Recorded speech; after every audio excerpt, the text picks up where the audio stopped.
സാധ്യതകളെക്കുറിച്ച് നമ്മൾ ആശങ്കപ്പെടേണ്ട യാതൊരു കാര്യമില്ല. പ്രത്യേകിച്ച് നെതർലൻഡ്സ് ഒരു വെല്ലുവിളി എത്രത്തോളം ഉയർത്തും എന്നുള്ള കാര്യമൊക്കെ നമുക്ക് അത്തരത്തിൽ ആശങ്കപ്പെടേണ്ട യാതൊരു കാര്യമില്ല.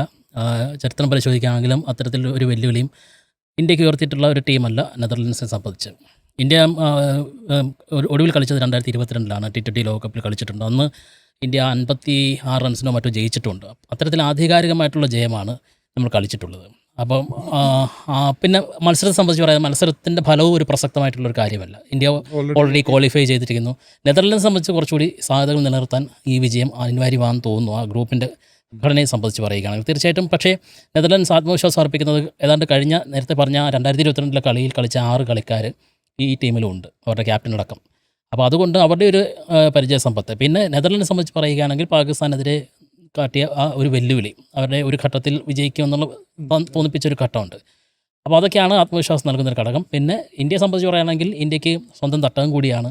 അതുകൊണ്ട് നാളത്തെ മത്സരം ഒരു വെല്ലുവിളിയാകില്ല. പക്ഷേ ഇന്ത്യയെ സംബന്ധിച്ച് നാളത്തെ മത്സരം മറ്റൊരു കാര്യത്തിലേക്കാണ് നമ്മൾ വിരൽ ചൂണ്ടുന്നത്. അതായത് ഇന്ത്യയുടെ നമ്മൾ ടൂർണമെൻറ്റ് തുടക്കത്തിൽ തന്നെ നമ്മൾ പറഞ്ഞത് ടീമിൽ പോകെ അഴിച്ചുപണിക്കുള്ള സാധ്യതയുണ്ടോ. പക്ഷേ ആ ഒരു അഴിച്ചുപണിയുടെ ആവശ്യകതയിലേക്ക് എത്തി നിൽക്കുന്നൊരു സാഹചര്യം ശരിക്കും പറഞ്ഞാൽ എത്തിയിട്ടുണ്ട്. കാരണം അഭിഷേക് ശർമ്മ തുടർച്ചയായിട്ട് പരാജയപ്പെടുന്നു, റൺസ് പ്രൊഡ്യൂസ് ചെയ്യാൻ കഴിയുന്നില്ല അദ്ദേഹത്തിന്. ആ ഘട്ടത്തിൽ സഞ്ജുവിന് ഒരു പരിശീലനം ഒരു അവസരം കൂടി കൊടുക്കുമോ എന്നുള്ളതാണ് നാളത്തെ മത്സരത്തിൽ എന്നെ സംബന്ധിച്ചുള്ള ഏറ്റവും വലിയ ആകാംക്ഷ എന്ന് പറയുന്നത്. അല്ലാതെ മത്സരഫലത്തെക്കുറിച്ചോ സാധ്യതകളെക്കുറിച്ചോ നമ്മൾ ആലോചിച്ചിട്ട് തലമുണ്ടാക്കിയിട്ടൊരു കാര്യമില്ല പ്രത്യേകിച്ച്.